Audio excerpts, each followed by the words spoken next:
સીતારામ બધાને. હું Mukund પાણખાણીયા rhythm of પોઝિટિવિટીમાં આપ બધા લોકોનું સ્વાગત કરું છું. આજનો મારો પોઝિટિવ થોટ છે, કુદરતથી મોટું કોઈ નથી. મિત્રો, લાઈફમાં આપણને જો કંઈક મળે કે કંઈ સફળતા હાસિલ થાય કે કોઈ મુકામે તમે પહોંચો ને તો છે ને એમાં પહેલો હાથ છે ને કુદરતનો હોય છે. કેમ કે કુદરત ધારે ને તો 1 મિનિટમાં વાતાવરણ બદલી શકે છે. તો તમને કોઈ પણ સફળતા કે મળે ને તો હંમેશા હે ને તેમાં પહેલો હાથ છે ને કુદરતનો હોય. પણ તે આપતા પહેલાં હે ને કુદરત છે ને તમારી પૂરેપૂરી હે ને પરીક્ષા લેશે કે તેને તમે લાયક છો કે નહીં. તો તે પરીક્ષાથી હે ને મિત્રો ક્યારેય ગભરાવું નહીં. જ્યારે મિત્રો હનુમાનજી લંકા ઉપર ચડાઈ કરવા ગયા હતા ને ત્યારે પણ હે ને માયા રચવા લાગી હતી ભગવાને, બધા દેવી દેવતાઓએ. અને એની પરીક્ષા લેવા કોણ આવ્યું હતું હનુમાનજીની? તો કે સુરસા. કેમ કે તમે જાઓ, દેવતાઓએ તેને મોકલ્યા અને કીધું ચેક કરો કે હનુમાનજી લંકા ઉપર ચડાઈ કરવા માટે સક્ષમ છે, ત્યાં જઈને લડી શકશે કે નહીં. તો મિત્રો, કુદરત હંમેશા એને તમારી પરીક્ષા લેશે, હર ઘડી રહેશે, હર સમય લેશે, પણ ચિંતા કરવાની નહીં. શું કામ કે પરીક્ષા, કોઈ પણ પરીક્ષાને સ્થાયી નથી હોતી. તો હંમેશા પરિસ્થિતિ સામે લડતું રહેવાનું. મિત્રો, ભગવાન એમ કે મારે ઘણું બધું આપવું છે, પણ તમે પોતાની જાતને ને પહેલાં પ્રૂવ કરો કે તમે સમસ્યા સામે સમાધાન શોધી શકશો તમારી લાઈફમાં કે નહીં.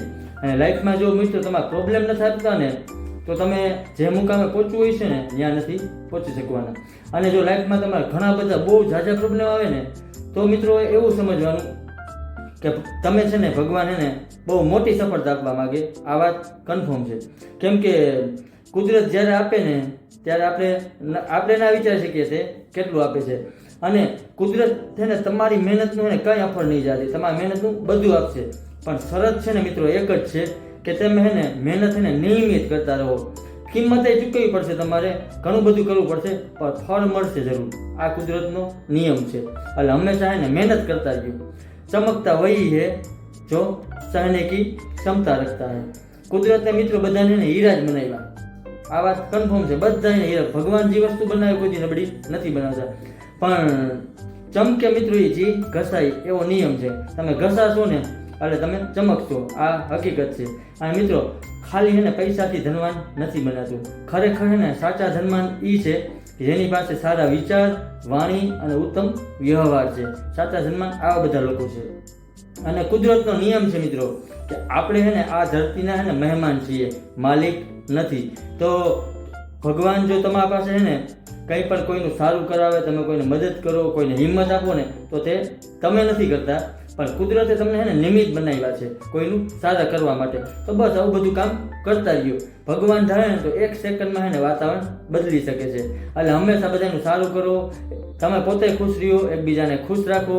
આવી બધી પોઝિટિવ વસ્તુ કરતા રહ્યો. હંમેશા હે ને હરેક વ્યક્તિ પોઝિટિવ રહેવાની પૂરેપૂરી કોશિશ કરજો. અને લાસ્ટમાં એટલું કહીશ કે કુદરતને તો આનંદ ही आनंद बनाया है, दुख तो हम इंसानों की खोज है. થેન્ક યુ મિત્રો, મને જોવા અને સાંભળવા બદલ. નેક્સ્ટ વિડીયોમાં બીજો સારો એવો ટોપિક લઈને આવું છું.